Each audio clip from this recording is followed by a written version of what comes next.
माझ्या महाराष्ट्रातील बांधवांनो, भगिनींनो आणि मातांनो, नमस्कार. जय महाराष्ट्र. पहिल्या प्रथम आपल्याला कल्पना आहेच की आज मी आमदारकीची शपथ घेतली. त्या मुख्यमंत्री पदाला या महिनाअखेरीस 6 महिने होत आहेत. आज आमदार झालो. हे सगळं काही मी करू शकतो आणि होतो आहे हे आपल्या सर्वांच्या आशीर्वादाच्या जोरावरती आणि शुभेच्छांच्या जोरावरती. साहजिकच आहे, या निमित्ताने मला सर्व राजकीय पक्षांचे, महाविकास आघाडीतल्या सर्व नेत्यांचे, आमदारांचे आभार मानायचे आहेत. कारण एका अत्यंत कठीण अशा परिस्थितीत, म्हणजेच कोरोनाबरोबर चाललेल्या युद्धाच्या परिस्थितीमध्ये निवडणूक होऊ न देता हे सगळं काही बिनविरोधपणाने पार पाडायला सर्वांनी मदत केली. त्यांना सुद्धा मी सगळ्यांना धन्यवाद देतोय. आणि आता पुन्हा जे आपले गेले काही दिवस सुरू आहे त्या विषयावरती येतोच. 17 तारखेला पंतप्रधानांनी जो लॉकडाऊन जाहीर केला होता, दुसरा तिसरा, त्याची मुदत संपली आणि परत पुढचे 15 दिवस म्हणजे 31 मेपर्यंत संपूर्ण देश आणि साहजिकच आहे आपला महाराष्ट्रसुद्धा हा लॉकडाऊनमध्ये आहे. आता तुम्हाला कदाचित असं वाटायला लागलं असेल की मी आलो म्हणजे लॉकडाऊनच जाहीर करतोय. साहजिकच आहे, कोणालाही घरी विशेषतः कामाशिवाय डांबून ठेवणं किंवा बसवणं यासारखी मोठी शिक्षा असू शकत नाही. पण नीट समजून घ्या, मी कदाचित कोणाला आवडत असेल, कोणाला आवडत नसेल, की याच्याकडे काही उत्तरच नाही आहेत.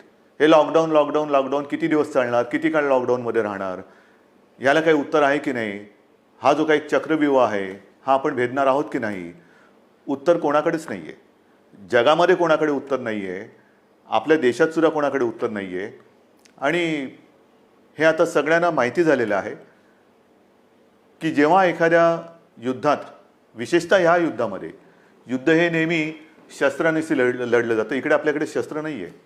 एक फक्त अंतर ठेवणं, स्वतःची काळजी घेणं आणि युद्ध जिंकणं, म्हणजे फार विचित्र आहे असे युद्ध. एकतर्फी नक्कीच नाही आहे, कारण आपण पूर्ण ताकदीने युद्ध लढतो आहोत. पण लॉकडाऊन वाढवला का? काही अंशी बरोबर आहे, काही अंशी नक्कीच बरोबर आहे. आपल्याला सर्वांना कल्पना आहे की आजही देशात, विशेषतः महाराष्ट्रामध्ये रुग्णांची संख्या वाढते आहे. मुंबईमध्ये वाढते आहे, ठाणे परिसरात वाढते आहे, पुण्यामध्ये वाढते आहे, संभाजीनगरमध्ये आहे, नाशिकमध्ये, मालेगावमध्ये आहे. या ठिकाणी रुग्णांची संख्या वाढते आहे. आणि ही रुग्णांची वाढती संख्या बघितल्यानंतर साहजिकच आहे मनात प्रश्न निर्माण होऊ शकतो, मग आपण नेमकं करतो काय आहोत, आतापर्यंत आपण केलं काय?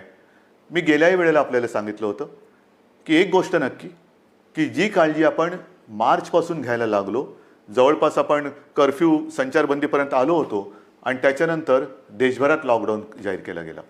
जर हे आपण केलं नसतं तर जो एक अंदाज आपल्या देशात, महाराष्ट्रात आणि मुंबईमध्ये किती आत्तापर्यंत रुग्ण झाले असते, किती आत्तापर्यंत त्याच्यात मृत्यू पावले असते, हा अंदाज नुसता बघितला तरी अंगावरती काटा उभा राहतो.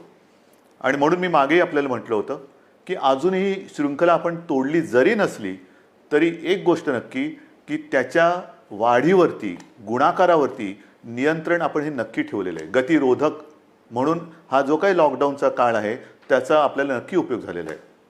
मग आता किती काळ चालणार?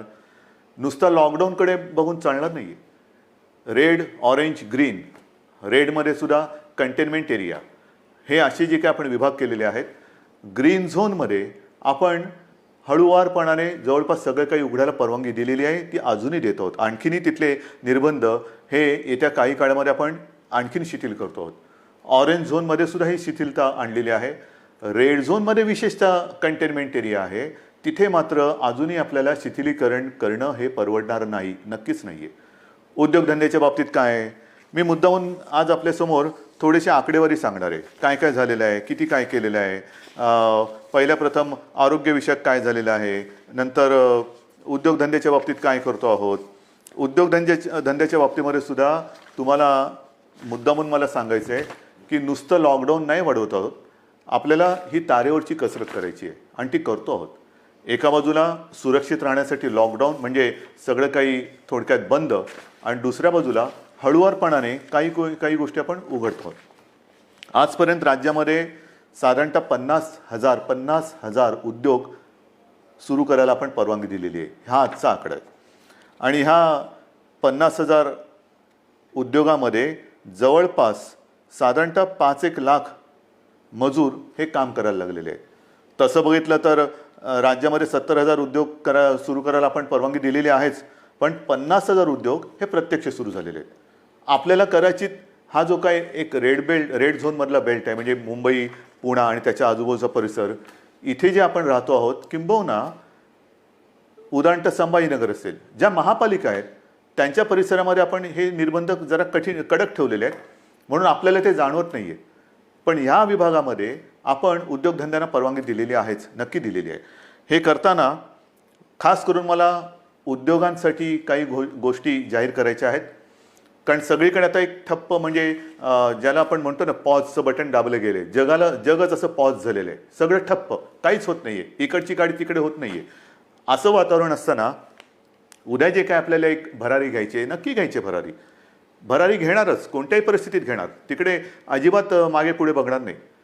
खरं म्हटलं तर आपल्या सरकारला आता 6 महिने होत आहेत. नवीन सरकार असताना नवीन स्वप्न आहेत आपली. आपण एक अर्थसंकल्प जाहीर केला काय, त्याच्यात नवीन गोष्टी जाहीर केल्या काय, आणि त्या अंमलबजावणीला सुरुवात करण्याच्या आधीच आपल्याला या संकटाला सामोरं जावं लागतं. ह्या ज्या काही सगळ्या आपल्या योजना आहेत, या योजना कोणत्याही परिस्थितीत आपण अंमलात आणणार म्हणजे आणणारच. त्या एका हिमतीने आपण पुढे जातो आहोत. परंतु नवीन उद्योग येण्यासाठी एक वेगळी स्पर्धा आहे. कोण काय करते, कोण काय आणखीन सुविधा देते. महाराष्ट्रापुरतं बोलायचं झालं तर आज आपण महाराष्ट्रामध्ये जवळपास 40,000 एकरपेक्षा जास्त जमीन ही नवीन उद्योगधंद्यासाठी राखून ठेवत आहोत. 40,000 एकरपेक्षा जास्त.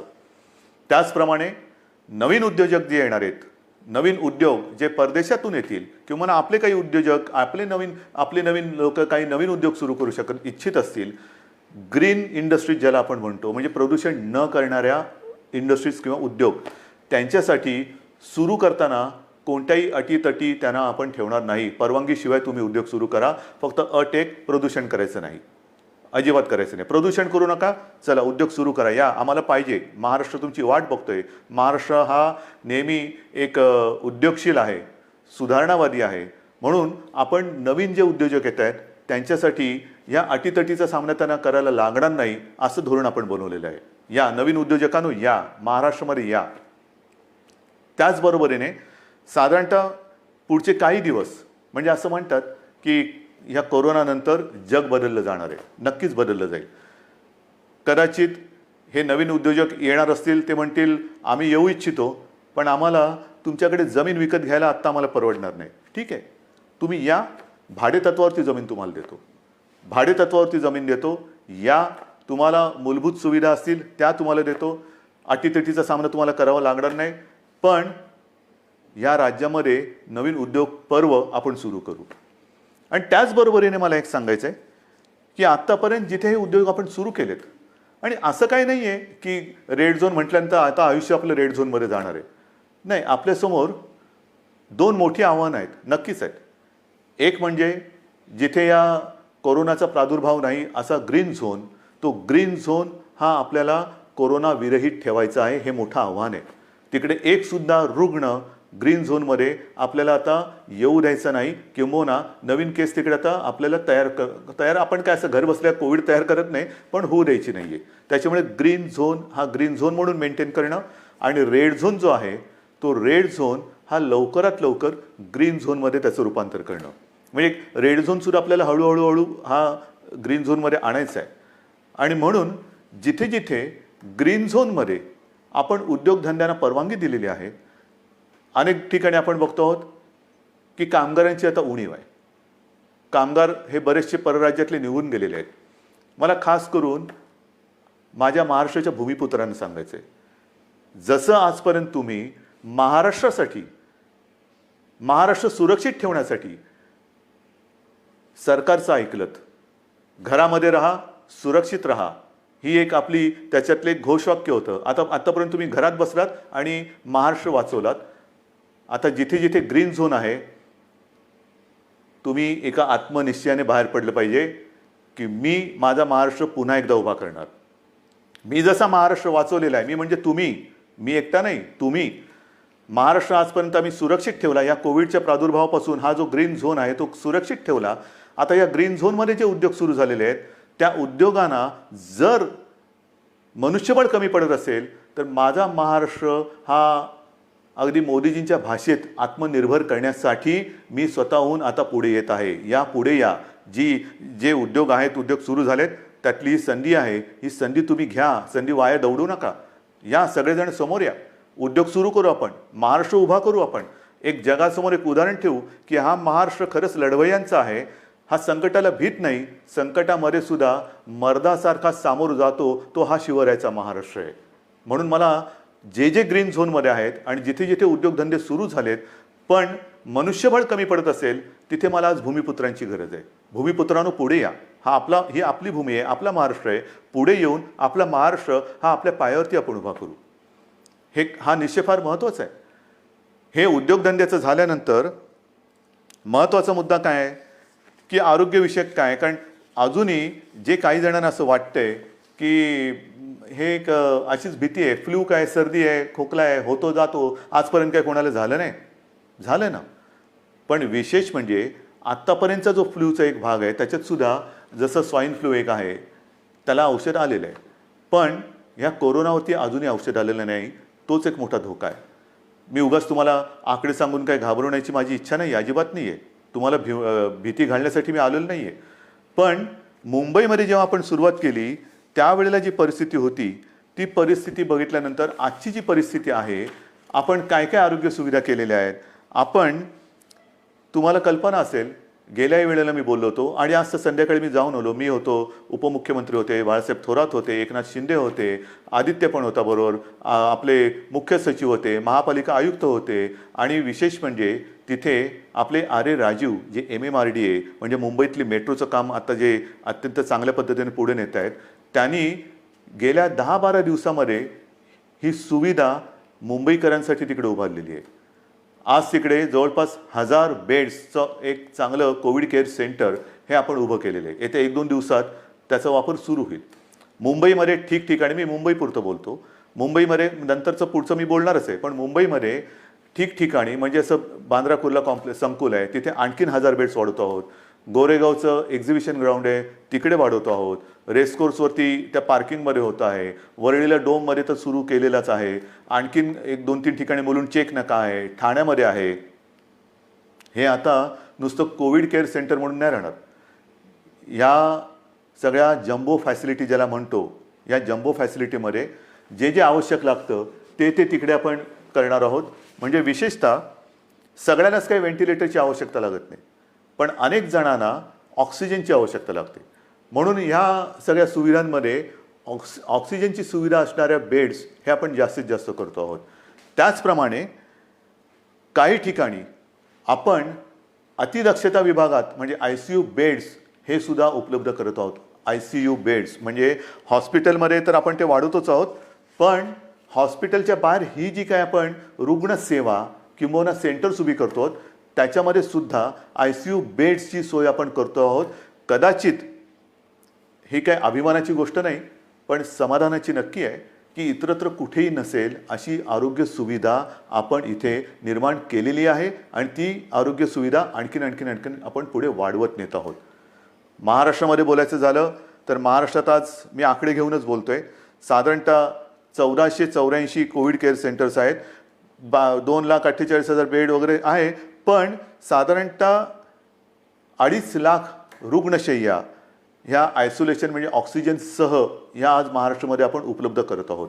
2.5 लाखाच्या आसपास. आज एक गोष्ट साहजिकच आहे, हे संकट एवढं मोठं आहे की काही वेळेला असं वाटतं की रुग्णांना बेड मिळत नाही आहे.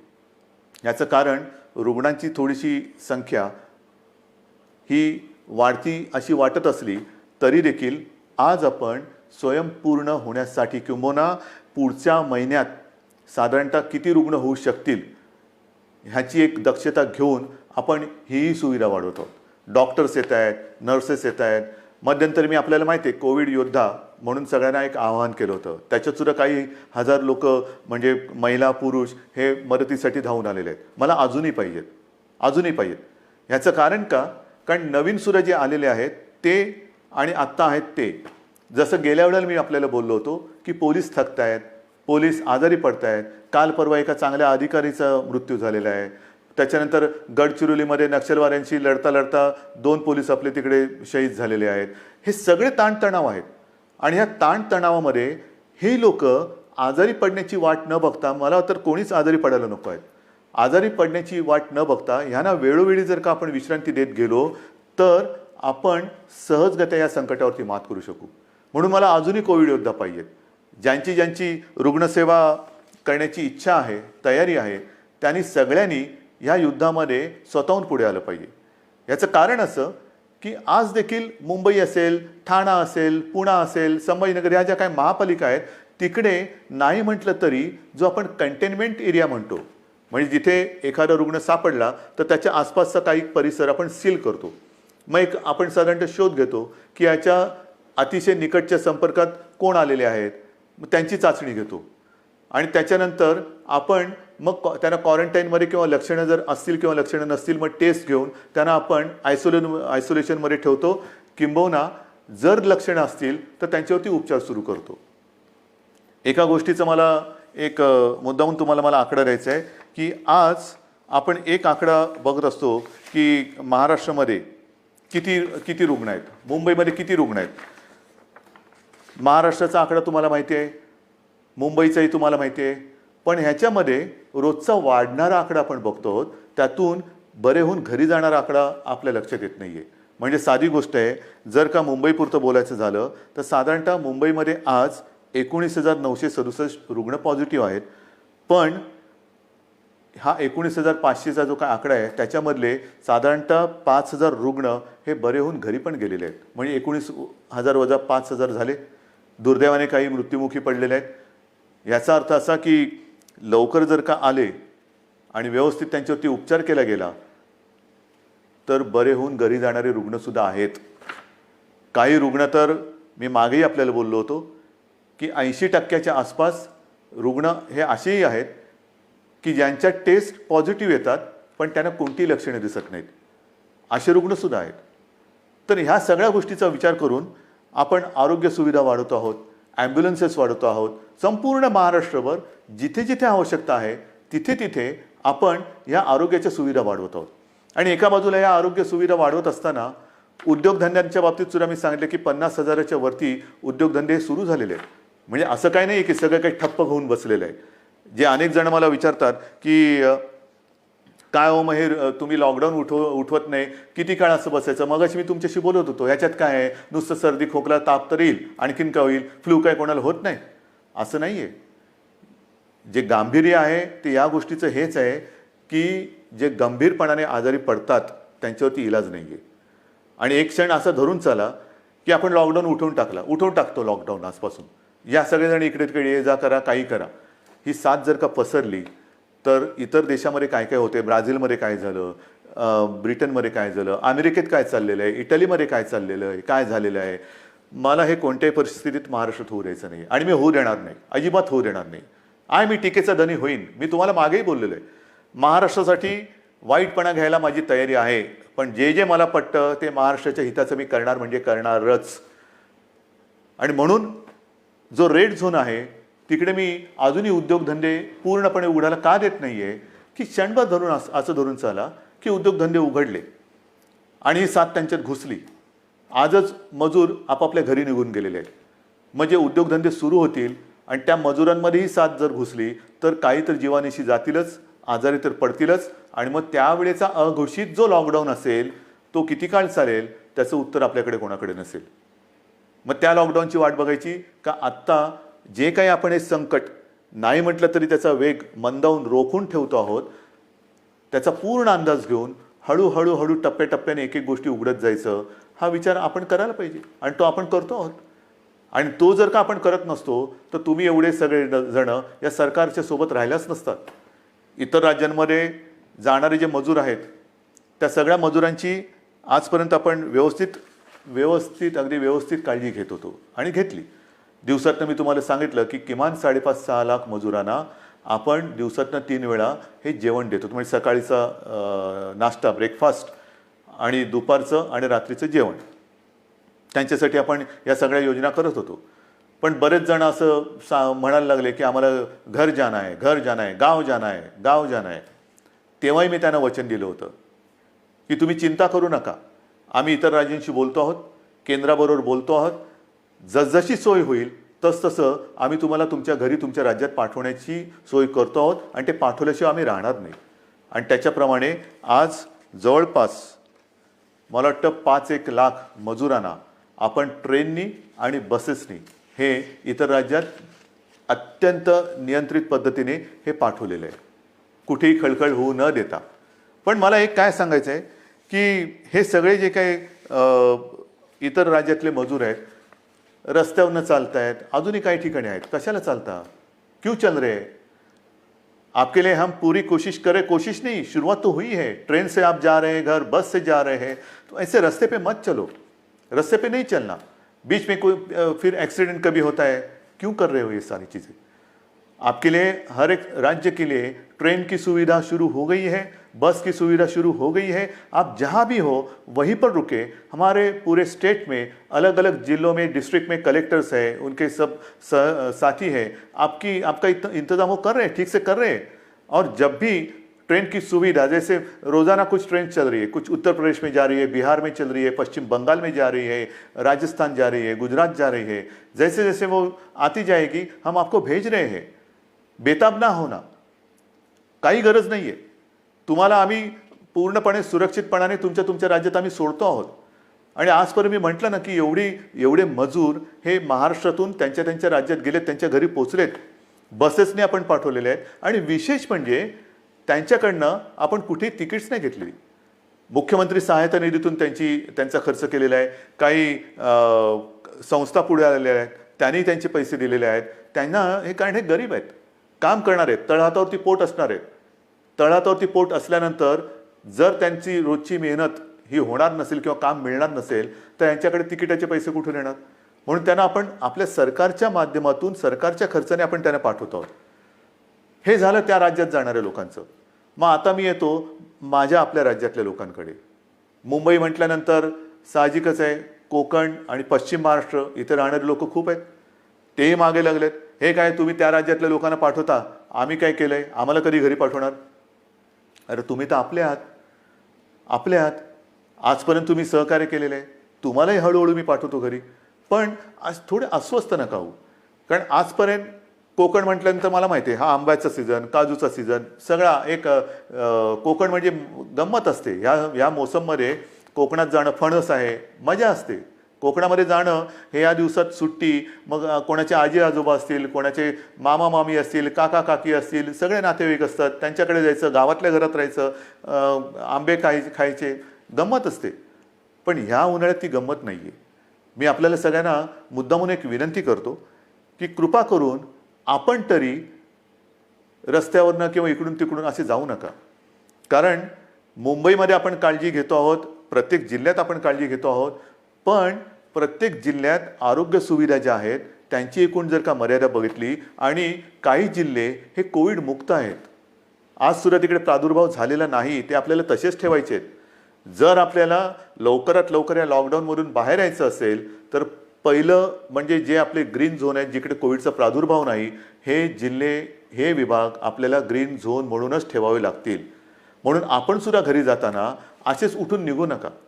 आपल्याला सुद्धा जर जायचं असेल, खरंच पहिलं जायचं आहे का थोडे दिवस थांबून आपण जाऊ शकता, थोडा धीर धरला तर सगळ्यांनाच बरं होईल. आपण इथून तिथे जाणार, काही ठिकाणी जसं आता उदाहरणार्थ रत्नागिरी आहे, इतर काही ठिकाणे आहेत, इथे आपल्याकडनं काही गेलेले लोक आहेत, ते पॉझिटिव्ह निघाले. झालं, एक केस तिकडे आली, मग तिकडे पुन्हा ते कंटेनमेंट झोन आला, हे आलं, ते झालं. म्हणजे आत्तापर्यंत जिकडे काही नाही आहे तिकडे हा सगळा नसता खटोटोप आला. तर म्हणून मला असं वाटतं थोडंसं धीराने जाऊया. एक नियंत्रित पद्धतीने जसं आपण इतर लोकांना पाठवतो आहोत परराज्यातले काही लोक आपण आपल्याकडे घेतो आहोत. आता तर परदेशातून आपल्याकडे येणारी लोक सुद्धा सुरू झालेली आहेत.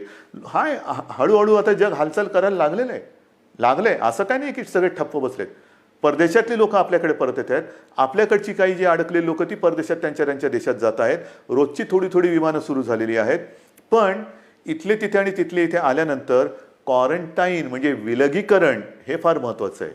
विलगीकरण, कारण आपण जर का कळत नकळत हा व्हायरस आपल्यासोबत नेत असू तर आपल्यापासून, मी जसं मगाशी म्हटलं ना की काही जणांना ह्याचा प्रादुर्भाव झाला आहे पण लक्षातही येत नाही एवढं चांगल्या पद्धतीने ते त्याचा प्रतिकार करतायत. म्हणजे लक्षणं नाही आहेत आणि कोणत्याही औषधाशिवाय ते बरेही होत आहेत. परंतु त्यांना जरी काही झालं नाही आणि होऊ नयेच तरी वाहक म्हणून ते काम करू शकतात. म्हणजे त्यांना काही नाही झालं आणि गेला घरी आणि कळत नकळत व्हायरसचा प्रादुर्भाव झाला असेल तर तो तिकडे दिला व्हायरस, म्हणजे तो इकडचा व्हायरस तिकडे गेला आणि जो तिथे नाही आहे तो पसरून ठेवला. म्हणून मला माझ्या खास करून कोकणातील बांधवांना, माता भगिनींना सगळ्यांनाच सांगायचं आहे, पश्चिम महाराष्ट्रातल्या सगळ्या बांधवांना भगिनींना सांगायचं आहे की कृपा करून घाई गडबड करू नका, अस्वस्थ होऊ नका. हे थोड्या काळापुरती ही परिस्थिती आहे, तिच्यावरती आपण मात करणार आहोत. आपले कुटुंबीय आहेत, आप्तजन आहेत, त्यांच्या सुरक्षेसाठी जर का आपण आपलं हे जाणं थोडंसं थांबवलं आणि काही दिवसानंतर जर जाण्याचा विचार केला तर महाराष्ट्रावरती, तुमच्या कुटुंबियांवरती फार मोठे उपकार आपले होतील. म्हणून कुठेही अस्वस्थ होऊन लगेचच्या लगेच जर जाण्याची गरज नसेल तर पुन्हा मी सांगतो की कृपा करून आपल्या घरी जाण्याची म्हणजे गावी जाण्याची घाई करू नका. आता पुन्हा मी थोडंसं एक सांगणार आहे की अनेक जण आता म्हणायला लागलेले आहेत की कोरोनासोबत जगायला शिका. म्हणजे काय करायचं? आमची तयारी आहे कोरोनासोबत जगायची, पण कोरोनाची तयारी का आम्हाला त्याच्यासोबत जगू द्यायची? कोरोना जर का तयार नसेल तर आपण कसं त्याच्यासोबत जगणार? पण हे जगणं जर का अनिवार्य असेल तर काही गोष्टी, म्हणजे कोरोनानंतर जग बदलेल, नक्की बदलेल. काय बदलेल?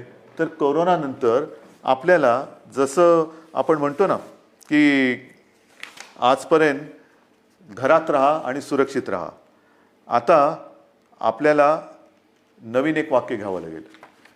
घरात राहा, सुरक्षित राहा हे झालं, पण घराबाहेर राहताना सावध राहा. नेहमी आपल्याला एक सावधानता बाळगायला पाहिजे. म्हणजे ओघाने आलंच हात धुणं. अनेक ठिकाणी मी असंच बघितलेलं आहे, कारण उन्हाळा आहे, घाम तर येतोच, मग आपण काय करतो, मास्क बाजूला करतो आणि हाताने रुमालाने तोंड पुसतो, बाजूला ठेवतो. तोच धोका आहे. पहिली गोष्ट, हात सतत धुत राहायचं. कारण नसताना किंबहुना शक्यतोवर तोंडाला, चेहऱ्याला हात लावायचाच नाही. कारण हा जो व्हायरस आहे अजूनही त्याच्यावरती संशोधन सुरू आहे. किती काळ कुठल्या पृष्ठभागावर तो किती काळ जिवंत राहू शकतो. समजा एखाद्याच्या शिंकेतनं, खोकल्यातनं, बोलण्याच्या त्या तुषारातून तो कुठे पडला असेल, त्याला हात लागला आणि तो कळत नकळत पुन्हा आपल्या डोळ्याला लागला तर डोळ्यातनं तो शरीरात जाऊ शकतो, नाकाला लागला, तोंडाला लागला. म्हणून ह्या ज्या काही गोष्टी आहेत ह्या आपल्याला अशाच ठेवून पुढचे काही दिवस, काही महिने हे सावधतेने राहावंच लागेल. या सगळ्या ज्या गोष्टी मी तुम्हाला सांगतो आहे, या गोष्टी ह्या फार महत्त्वाच्या आहेत. इतके दिवस तुम्ही जी शिस्त पाळली ती शिस्त मला थोडी जास्त पाहिजे, कडक पाहिजे. कारण आज देखील जो कंटेनमेंट एरिया आहे किंवा रेड झोन आहे, कारण नसताना लोक बाहेर पडत आहेत. नका पडू. त्याच्यानंतर अजून देखील धार्मिक सण, उत्सव, धार्मिक जमाव यांना कुठेही परवानगी आपण दिलेली नाही, देऊ शकत नाही.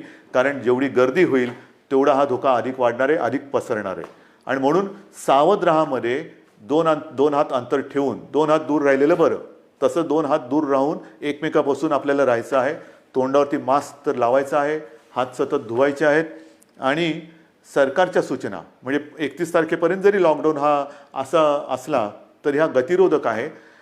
आजपर्यंत ग्रीन झोनमध्ये जवळपास सगळी बंधने आपण शिथिल केलेली आहेत.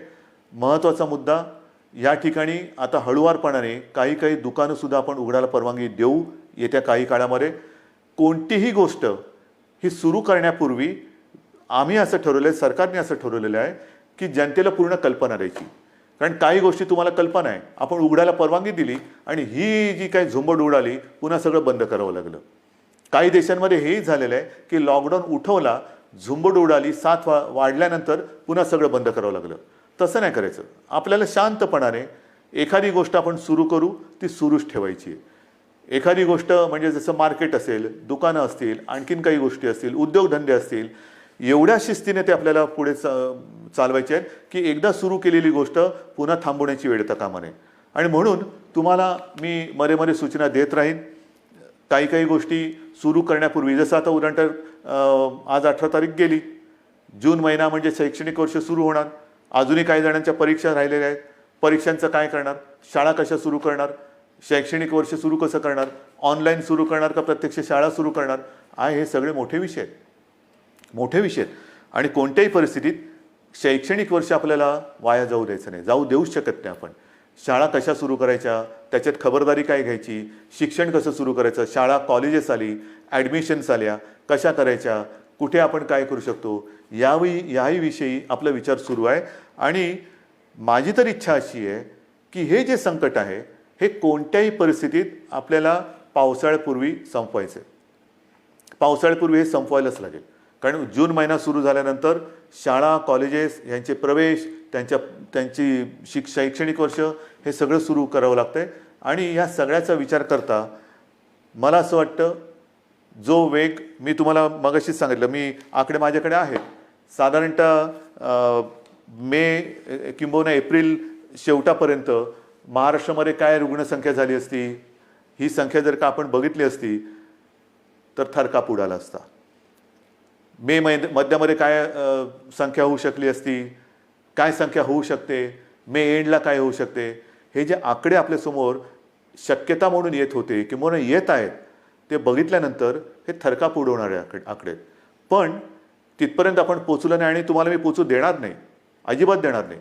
जोपर्यंत तुमचा आणि माझा विश्वासाचा धागा हा मजबूत आहे तोपर्यंत मला खात्री आहे, नवे माझ्यात आत्मविश्वास आहे की हे संकट आपण नुसतं दूरच नाही तर परतून लावल्याशिवाय राहणार नाही. आणि म्हणून मला असं वाटतं, मलाही काही आनंद होत नाही आहे, अजिबात होत नाही की मुख्यमंत्री झालो आणि हे बंद ते बंद ते बंद. म्हणजे पूर्वी मुंबई बंद, भारत बंद आपण करत होतोच, पण हे अशा पद्धतीने नाही. हा बंद कोणालाच परवडणार नाही. आता आपल्याला सगळं पुन्हा एकदा जनजीवन हे रुळावरती आणायचं आहे. जनजीवन हे पुन्हा आपल्याला सहजतेने जगायला सुरुवात करायची आहे. पण ह्याची एक आता अशी शक्यता नव्हे, खात्री वाटते की हे जनजीवन पूर्ण सुरळीत व्हायला काही काळ हा जावा लागणार. जेवढी स्वयंशिस्त आपण अधिक पाळू तेवढे लवकर आपण ह्या बंधनातून मुक्त होऊ. जेवढी लवकर आपण ह्या कोरोनाची साखळी तोडण्यात यशस्वी होऊ तेवढं लवकर आपण सगळे बंधनमुक्त होऊ. आणि म्हणून पुन्हा एकदा मी तुम्हाला सगळ्यांना विनंती करतो आहे की जे काही सरकार करतं आहे ते केवळ आणि केवळ कोणताही धोका या महाराष्ट्राला, महाराष्ट्रातल्या माता भगिनींना, बांधवांना होऊ नये त्याकरता ही पावलं उचलत आहे. साहजिक आहे, तुम्ही अस्वस्थ आहात, तुम्ही बेचैन आहात, कधी हे उघडणार हा प्रश्न जसा तुम्हाला आहे तसाच तो सर्वांना पडलेला आहे. पण जे काही करतो आहे ते केवळ आणि केवळ आपल्या सर्वांच्या हितासाठी करतो आहे. आजपर्यंत जसं तुम्ही सरकारला सहकार्य केलं तसंच सहकार्य याही पुढील काळात कराल अशी खात्री बाळगतो. आणि लवकरात लवकर ही साखळी तोडून आपण बंधनमुक्त होऊ ही आशा बाळगतो. जय हिंद, जय महाराष्ट्र.